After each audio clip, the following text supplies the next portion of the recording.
Donald MacIntyre, investigative journalist best known for his fearless work confronting dangerous criminal organisations, is on a mission to uncover the modern face of international crime. Travelling with him to some of the world's best-known cities, we'll meet members of the criminal underworld, police and local residents to discover what life is really like in the world's toughest towns.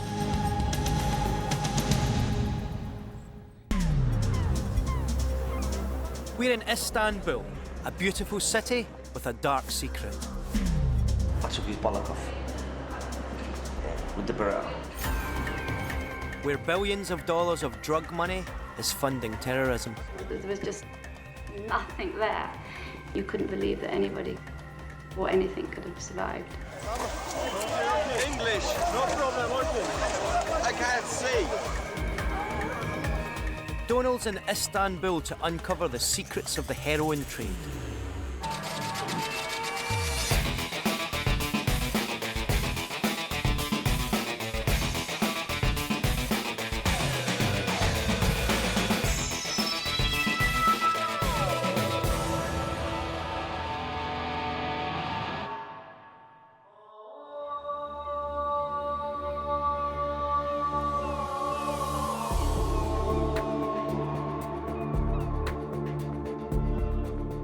Istanbul is a city that bridges two continents and two cultures. Its geographical placement makes it an obvious doorway to the mystical East. It also has a growing reputation as the world's newest party destination. But Donald's here to uncover the darker secrets lurking beneath the city's friendly facade. Istanbul is at the geographical heart of the heroin trade. Its unique location enables Turkish gangs to act as a conduit for the drug. From the poppy fields in Afghanistan to the streets of major European cities. A trade that has links with football hooliganism and suicide bombings. Donald is here to find out why the famous gateway to the east has become a major drugs corridor to the west. He's also going to uncover the link between drugs and international terrorism.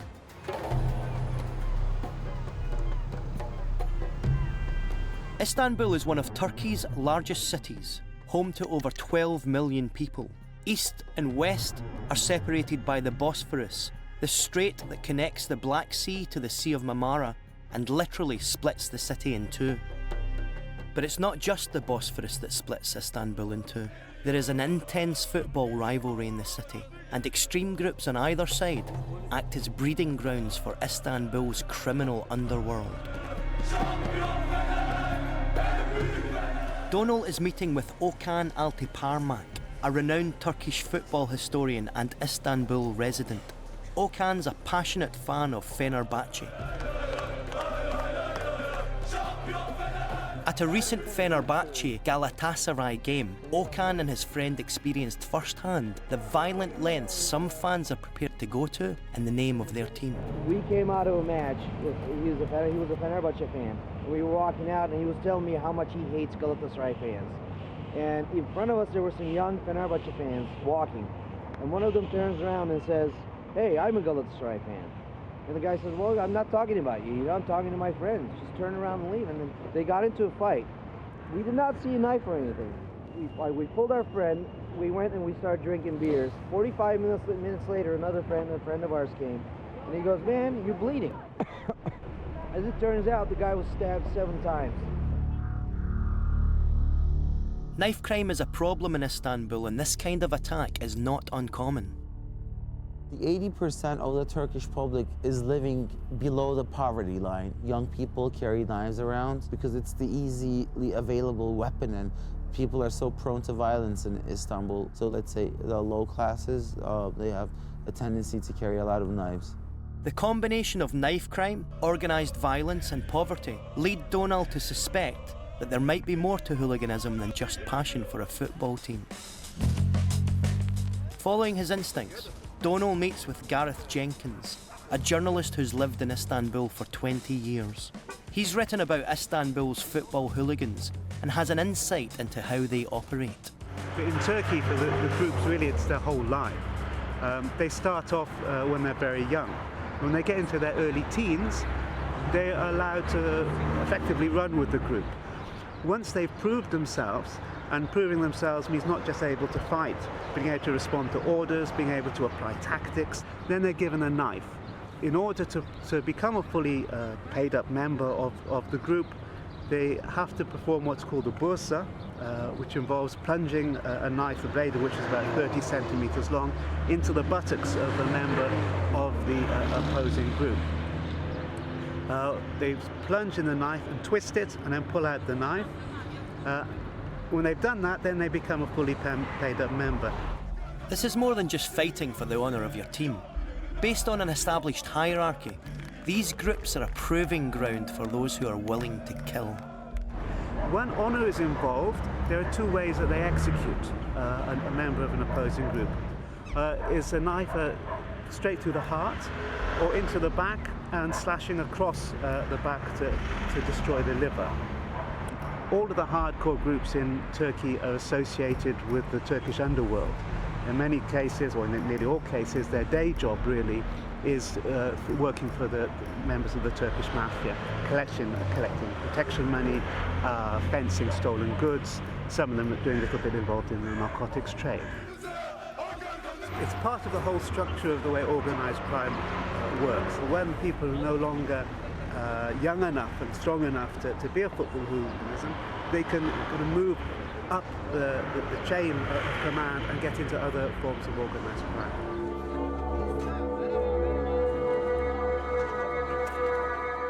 It's clear that in Istanbul, football hooliganism is connected to other more serious criminal activity. This is how organised crime in Istanbul recruits its members. And as with most organised crime, drugs are never far from the picture. Because of its location, Istanbul is one of the world's biggest transit hubs for heroin.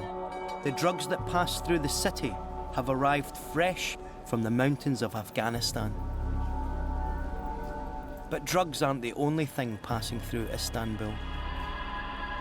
Islamic extremism is making its mark on the city too.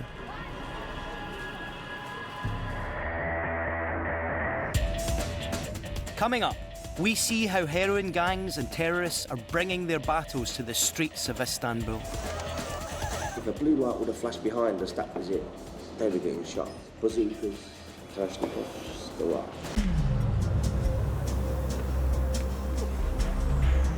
We're with Donald MacIntyre in Istanbul, a remarkable and unique city, but one which is used by gangs to traffic heroin.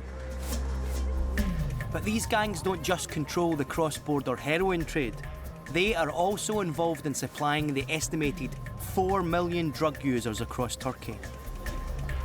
The mafia in Istanbul have long had an influence on the nightclub scene in and around Taksim Square, dealing their drugs and scamming unsuspecting visitors attracted by the bright lights and beautiful ladies. In the 80s, people were afraid to come down here. It was basically gangsters and these clubs that would rip you off. It was strictly tourist traps. You know, sit down with a Russian girl, have one drink, and get a $5,000 bill, pay up, or get stabbed. Mafia-sponsored dealers offer protection to the club owners and in return get to sell to the thousands of young people who flock here for a good night out. You do have to worry about mafia and protection rackets, and I won't name his name, but I just spoke with the club owner about this. I said, what do you do about that? He said, what we do is we corner one drug dealer and we make him the club drug dealer. You'll see most of the good clubs have quite a few bouncers, you know, and you need somebody, one of the managers needs to have some kind of dialogue with the mafia, unfortunately, to keep them at bay.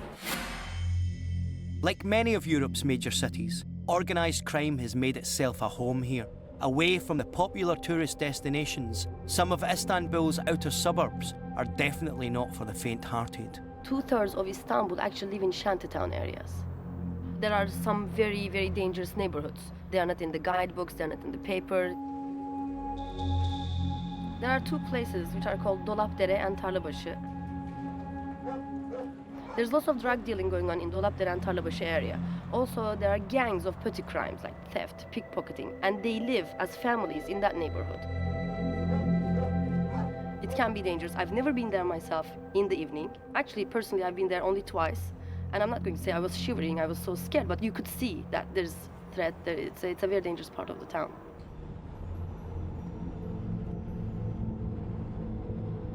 But instead of relying on hearsay, Donal decides to find out the truth about Istanbul's main streets for himself. He's meeting someone who lives in one of its tougher neighbourhoods. Leaving the relative safety of the city, he travels out to one of the more notorious suburbs. We have come across one character. Don't know quite what he's going to say, but he's promised to tell us how the city runs and who's running it. We were told that the man Donal is meeting was involved in one of Istanbul's hooligan gangs, and after hearing about their reputation, Donal's anxious to get the meeting over and done with. The contact arrives late, but reacts nervously to the camera. Donal has to handle him carefully to get what he has come for. Just how big a presence are the mafia and the criminal entities in Istanbul? Var yani her şey mafyanın elinde sonuçta. Ne bileyim yani gece kulübü işletenlerin şeyine kadar publar şeyler ellerinde yani insanların. Bu bir gerçek. How much drugs come through Istanbul on the way to the west? Olsun buradan yapıldığı söyleniyor. Paraların nereye gittiği belli. Kimlerin bundan işte çıkar sağladığı belli. Bir tek uyuşturucu kaçakçılığı da değil bu iş. Yani bunun arkasında silah kaçakçılığı da var. Some people must be making millions and millions of euros and dollars from the drug trade, and they must be building big houses and having big yachts. Is Istanbul one of those places which benefits from the profits of drugs? Bazı şeyler var. Yani bir tabu olmuş. Onun dışına çıkamıyorsun. Kısa sürede baktığın zaman bazı şirketler var birdenbire yükseliyorlar. Dediğin gibi milyon dolarlar kazanıyorlar. Ve paranın nereden geldiği belli değil. It's obvious that organised crime is deeply enmeshed in the fabric of Istanbul. But this contact won't go into more detail. Donal's determined to get to the bottom of how Istanbul has become exploited by criminal gangs.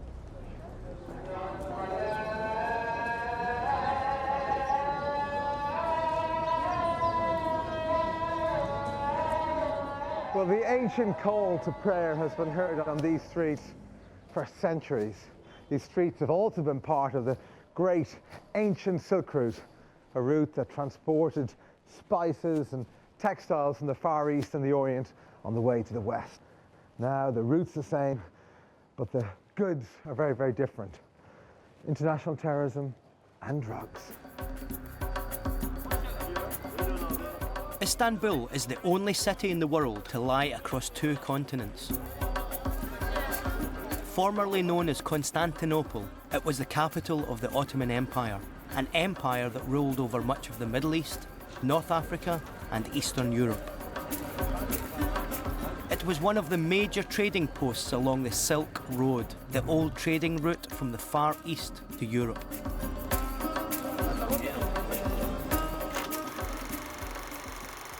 At the end of the First World War, the mighty Ottoman Empire was finally defeated, and in 1923, under the leadership of Mustafa Kemal Atatürk, the modern Turkish Republic was born.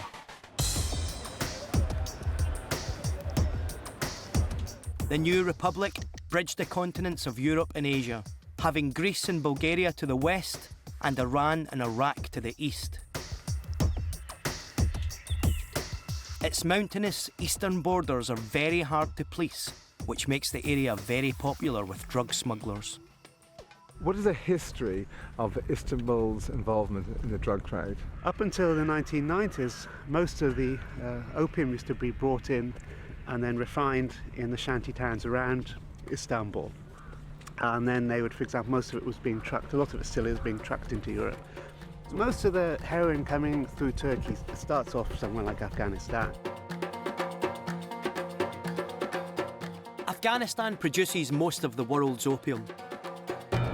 Under the Taliban's strict regime, the cultivation of opium was outlawed. But in 2001, after the 9/11 attacks and subsequent US invasion, everything changed. The country was left in disarray, allowing poppy production to soar. Over 800,000 kilos of heroin were produced in Afghanistan in 2007. That's a street value of over 20 billion euros. In simple terms, that's 90% of the world's heroin supply. It's smuggled across Iran and then through eastern Turkey to Istanbul, and from Istanbul into Europe. The role of Istanbul as a transit point for drugs from east to west, is that something you've investigated and reported on before? Well, for reasons of self-preservation, the issues of heroin smuggling doesn't tend to get a lot of coverage in the Turkish media. To be honest, it's quite a dangerous thing to try to investigate with anybody who's living here. So I've looked at it, but you have to be very careful. Organised crime, particularly in Istanbul, is very, very powerful. And a journalist is not going to have any protection if he goes after the drug barons. When it comes to drugs, organised crime has a stranglehold on the city, and a pervasive climate of fear stops journalists digging too deeply. What is clear is that there are huge amounts of heroin flowing through Istanbul. And out of the estimated 4 million drug users in Turkey, it's thought that 1 million live in this city.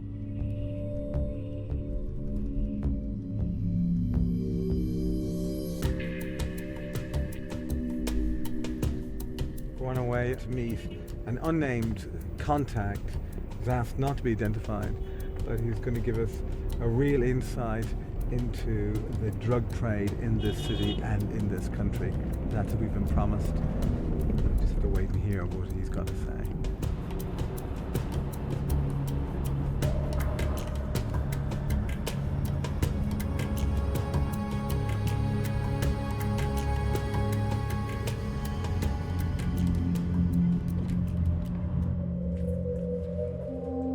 Dono's travelling to back streets only a stone's throw away from the bright lights of Taksim Square, but it feels like a million miles from Clubland. He's come here to meet a former addict who's not willing to reveal his identity because of his contacts within the underworld. How tough are the streets of Istanbul? Ya hayır, yani sürekli uyuşturucuyla ilgili, ne bileyim işte kız kardeşinin kötü yola düşmesiyle ilgili, ne bileyim hırsızlıkla ilgili. Tabii ki bazı olaylar oluyor. Onu vuruyor, o onu bıçaklıyor, o onu yaralıyor. Nedir, o onun uyuşturucusunu salmış, o onun parasını çalmış, ne bileyim. Like most cities, residents of Istanbul are affected by the problems of addiction. Alongside these, Istanbul faces the problems caused by the local mafia, who have a profound effect on the city's communities. How ruthless are the drug dealers in this city and in Turkey? Zorunludur. Kendi kardeşini öldürebilecek kadar. Sokaklar hep bu işleri yapan insanlarla dolu. Bu insanların karnı doyuyor. Although some members of Istanbul's poorest communities turn to dealing to survive, the mafia bosses hold the real power. Who's made their fortunes out of drugs in this city? Kim çıkar gördü? Kaçakçılar çıkar gördü. Bence en büyük olay silah tüccarları gördü bundan faydayı. Çünkü uyuşturucunun parası bir yerlere gidiyor. Nereye gidiyor? Buyurun aşağıda Afganistan, öbür tarafta Pakistan. Oradan buraya geliyor. Buradan kalkıyor Avrupa'ya gidiyor. Bunların her bir yerden geçişlerine bir paralar ödeniyor. Bu paralar nereye gidiyor? Türkiye'deki olan insanlar çok zengin oluyor, aşırı zengin oluyor. Is there one big families, crime families, that kind of run this city and that kind of manage the illegal exports in the ports and other illegal activities, including the supply of drugs and weapons into the city? Var tabii, yani bunu Türkiye geneli biliyor. Benim isim vermeme gerek yok. Bunu Türkiye biliyor, bunu dünya biliyor. Türkiye'deki uyuşturucu trafiğini, büyük trafiğini yönetenler doğulu insanlar. The big family, the big Turkish family we hear in London is the Babasans. Demek istemediğim o söylüyor. Az evvel söylemek istemediğim isim oydu. Benim hayatım hiç sorun değil. Bir tane oğlum var. Hayatını garanti altına alsınlar.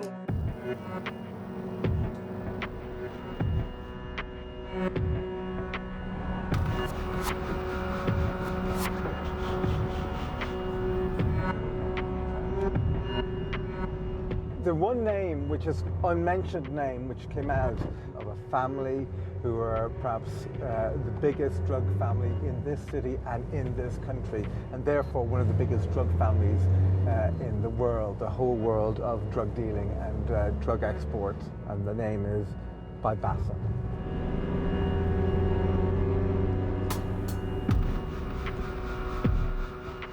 The Babasins are feared in Istanbul, so much so that even a former drug addict won't speak their name.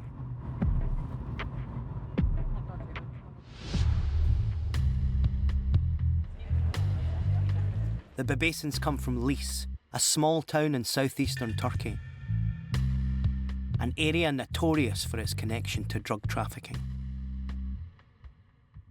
When you talk about the Babasins, I mean, a lot of people will quake in fear and refuse to say anything about them. I mean, you know, you have a situation where you've got this huge clan that, despite two of its main members being in prison, still carries a huge amount of weight, still generates a huge amount of fear. That was always part of their strategy.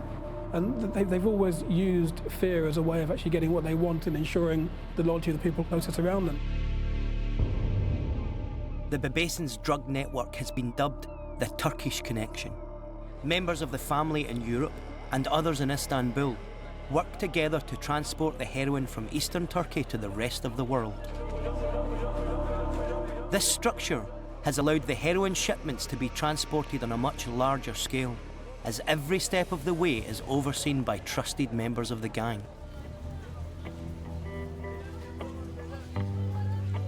The Babasins control the trafficking trade by maintaining a regime of fear, ensuring complete loyalty and total silence. Even foreign journalists in Istanbul are not willing to talk. But with part of the Turkish Connection based in the UK, Donal's going to talk to his contacts back in London. Coming up, Donal meets one of the world's most prolific heroin traffickers. We was bringing in so much heroin, we actually brought the price of heroin down. And explores the link between drug money and terrorism when he speaks to the victim of a terrorist attack. Husband, when did you find out your husband had been killed? I just felt I knew instantly. To me, there wasn't a shred of doubt.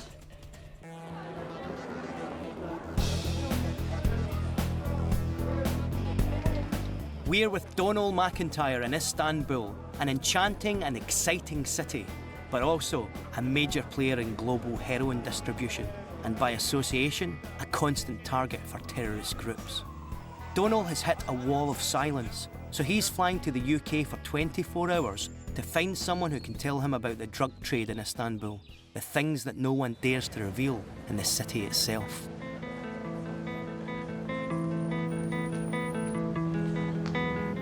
Now, everybody in Istanbul were keen to tell me about the infamous Turkish Connection, a criminal and smuggling network that has become one of the largest traffickers of heroin across the globe. Now, one of the founders of that network is Suleiman Ergin.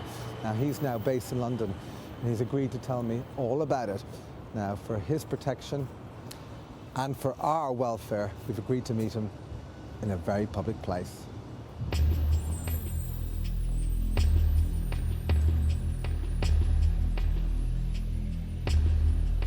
Known throughout the criminal underworld as the North London Turk, Suleiman and his gang imported large shipments of heroin from Istanbul to the rest of Europe.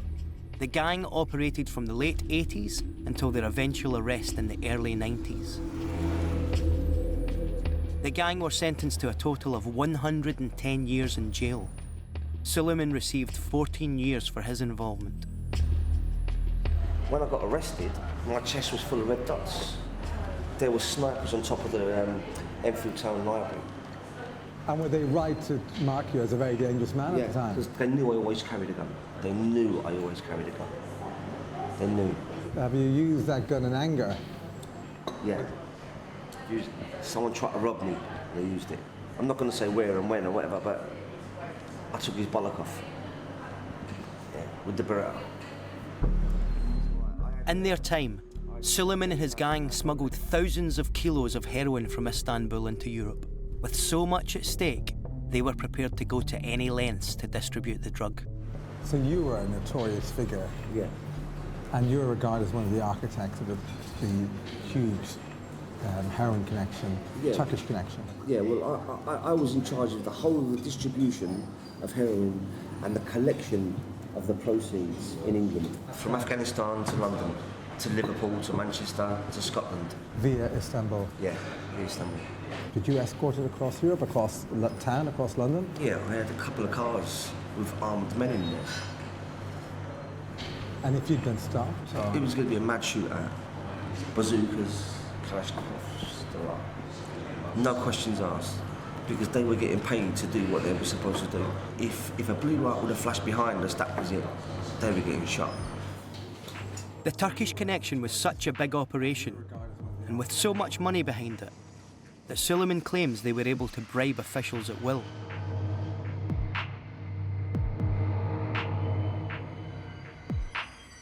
And did you have policemen in your pay? Yeah, in Italy, yeah. Customs officers? And over here, yeah. In the airports. And how was you paying off the customs officers? Just they were already paying off, cash. We was even taken into the back of Heathrow Airport to pick the goods up. So it wouldn't go to customs, wouldn't even go to luggage carousel? No. They'd be taken off? They'd be put aside for someone to collect. The level of corruption Suleiman claims is alarming. Suleiman and the Turkish connection were able to smuggle shipments of heroin into countries like Britain on such a large scale that they eventually affected the street price of the drug. We was bringing in so much heroin that, we just wanted to offload it. We was dealing 250, 300 kilos every couple of months. We actually brought the price of heroin down. So you guys are making millions and millions of pounds? Yeah. We used to walk into my house and empty 2 bin bags, black bin bags of money, onto the living room floor, I don't know, £500,000. I just used to get sick of the sight of it. And I used to get someone else to count it for me, because I just got sick of the sight of money. I'm sick of it.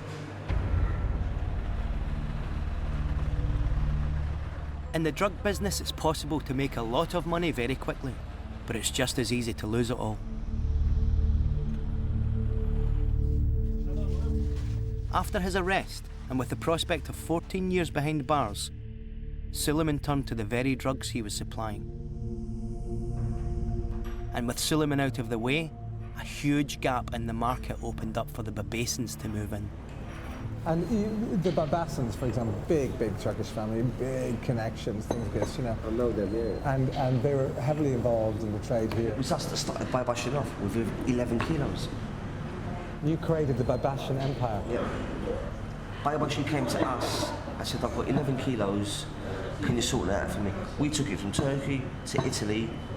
With that 11 kilos, Baybashin built his empire. Are they to be feared? They are feared, yeah. I don't fear them, yeah. I don't fear them. But I know Baybashin. And he's very crude, he's very cunning fella.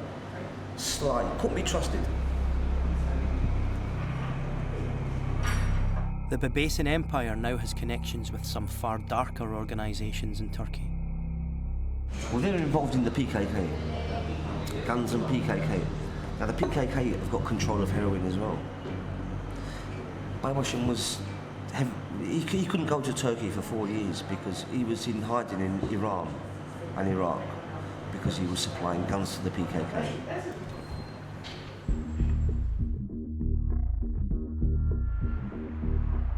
Armed with this new information, Donald's back in Istanbul and heading out to the suburbs to meet his contact. This time, he hopes to find out more about the link between heroin and the PKK.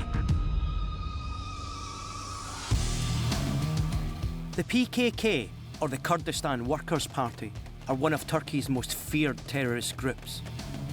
When the modern Turkish Republic was established, little attention was paid to the old Ottoman Empire's ethnic provincial borders. The ancient region of Kurdistan was wiped off the map. The anger this caused in the Kurdish people led to the formation of the PKK, a Kurdish nationalist movement dedicated to the establishment of a Kurdish state. In the late 70s, they launched a terror campaign against the Turkish government, which has taken countless lives. The PKK want to reclaim their homeland. Istanbul and its financial centre has become a popular target for their bombing campaigns. Based on what Suleiman revealed in London, Donald's beginning to wonder whether these attacks are being directly funded by the heroin trade moving through the city. Eskiden bu işin merkezi yani her yere Kolombiya üstünden dağıtılır diye biliyordu herkes. Yani bizim de duyduğumuz tabii bu ama başka kaçakçılık olan işleri biliyorum ben. Özellikle Türkiye'de bir PKK terörü var. Bu PKK terörünün beslendiği yerinde en büyük başında uyuşturucu geliyor. Bu uyuşturucu paralarından örgüte büyük gelirler sağlandı. Bir gerçek yani bunu sokaktaki insan da biliyor, ben de biliyorum. Herhalde devletin başındaki insanlar da biliyor. Funded by drug money, the human cost of the PKK terror campaign is now in the thousands. Sonra dağdaki terör bitmez. 30 bin kişi ölmüş bugüne kadar. 30 bin kişi ölür, 30 bin kişi daha çıkar daha kandırılarak. O 30 bin kişi de ölür, yeni bir 30 bin kişi çıkar.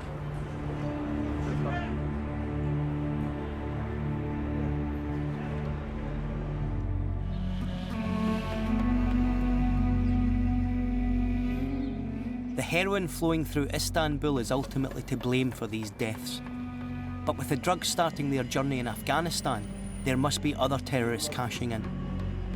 Nihad Altinez, a local journalist, understands the problem. Uyuşturucu şöyle söyleyeyim yani bir kere Güneydoğu'dan özellikle Afganistan'dan, Irak'tan, İran'dan çıkan uyuşturucunun terörizme yarar sağlamaması mümkün değil. Mesela bugün baktığın zaman El-Kaide,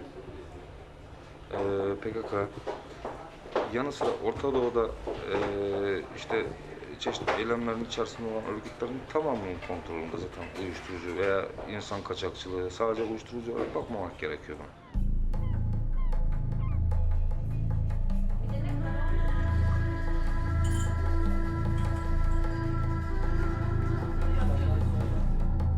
Last year, the UN stated that at least $500 million from the Afghan heroin trade was going directly to the Taliban and associated terrorist groups such as Al-Qaeda.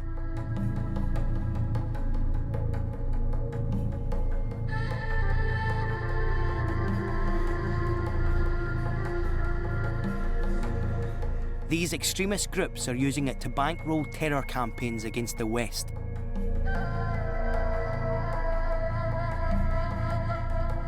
Istanbul is a city with one foot in two continents and two cultures. Firmly rooted in the East, it welcomes business from the West. Tolerance of Western ideas has meant some Islamic extremists view Istanbul as a legitimate target.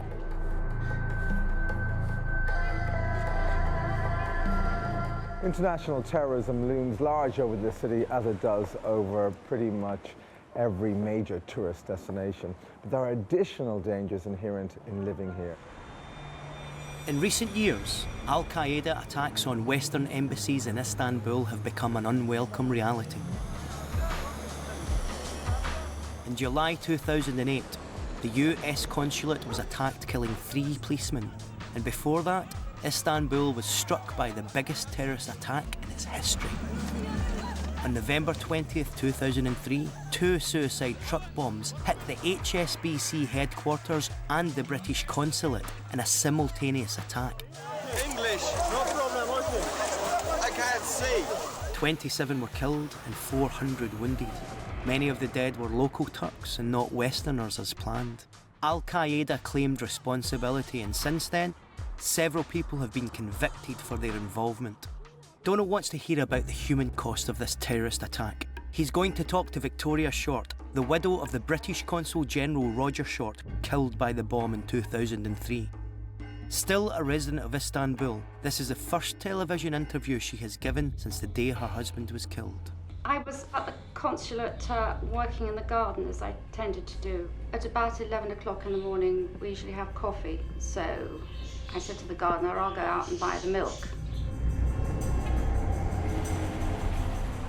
And I was about midway around the consulate, and there was the explosion. I remember seeing things flying up in the air, and everybody ran.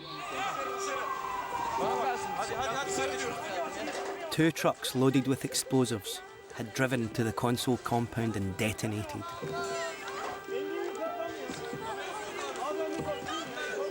Everything was completely gone. It was the most really extraordinary, it was a bit like a desert beach. Everything was brown and nothing was there. It was all gone, completely. You can't really, if you haven't seen it, you can't believe it. Just gone. And no colour, everything brown. That's what I remember most.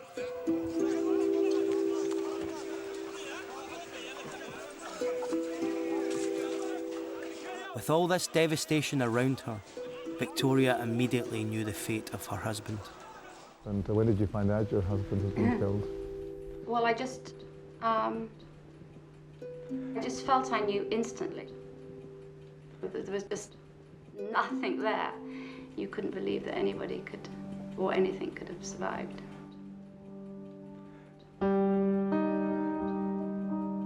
Having heard firsthand the devastating impact of terrorism, Donal is determined to find out what the authorities are doing to combat it.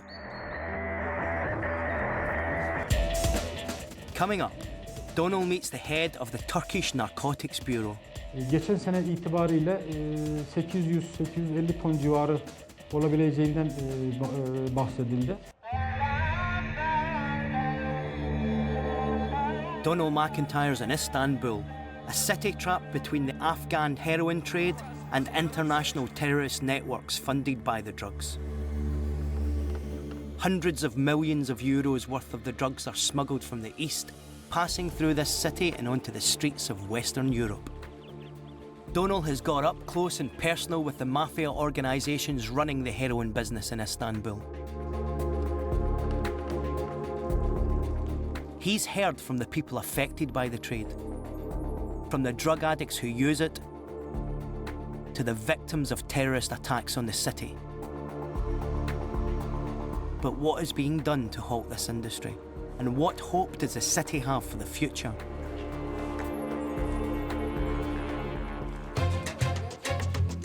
Turkey's narcotics unit is considered one of the best in the world.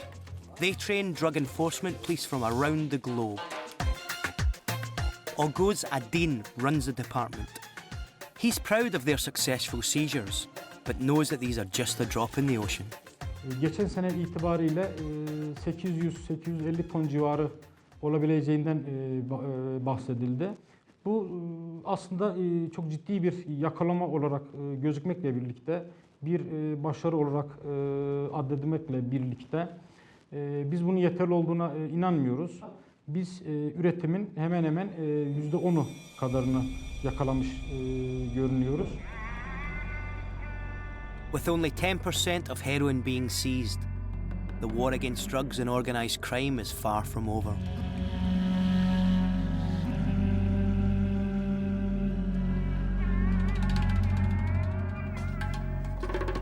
And although the Turkish authorities have a huge role to play, it's not a battle they can win on their own.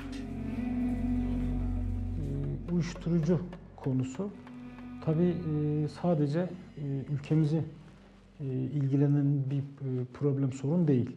Bizim yürüttüğümüz çalışmalarda ve İngiliz meslektaşların ifadelerinde İngiltere içerisinde yapılan uyuşturucunun dağıtımında Türk organizasyonlarının etkin olduğu ifade ediliyor.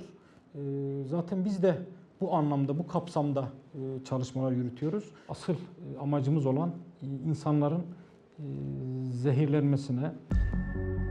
To stop people being poisoned by the drugs worldwide requires an international understanding of Turkey's unique problem and help to deal with it. In Turkey, there are major problems for the Turkish authorities in dealing with drug traffickers. When they've got lorry loads of this stuff coming through, they protect it.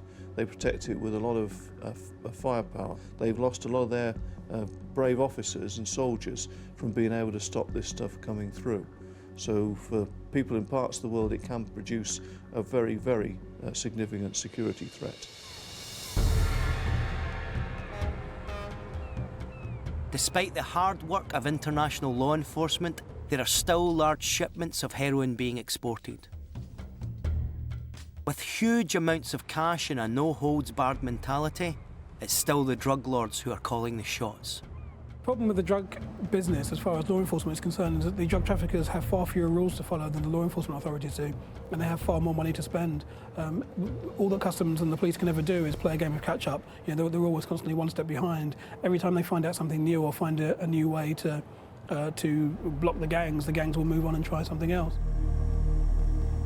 The way organised crime is run these days, it's much more like a multinational corporation. Although you might have a particular figurehead who's in charge at one time, if that person goes, there's a rolling hierarchy of other people who can actually take over and run the game just as effectively. So although Hussein and Abdullah Babassin are now behind bars, it does seem that the elements of the clan still exist. Certainly the flow of heroin coming out of Afghanistan and through Turkey hasn't slowed down.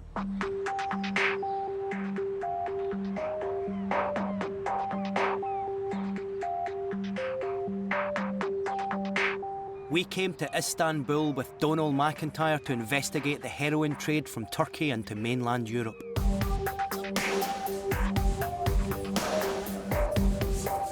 But what we've discovered is the deadly link between the drugs trade and the war being fought in Afghanistan. The real problem there is that it's the drug lords, the warlords, who control the poppy production, control the production of heroin, and then make a lot of money out of poor farmers, and they corrupt and ruin the country. What we have there is a very complex international problem. This is going to be a long-term fix to put a country together.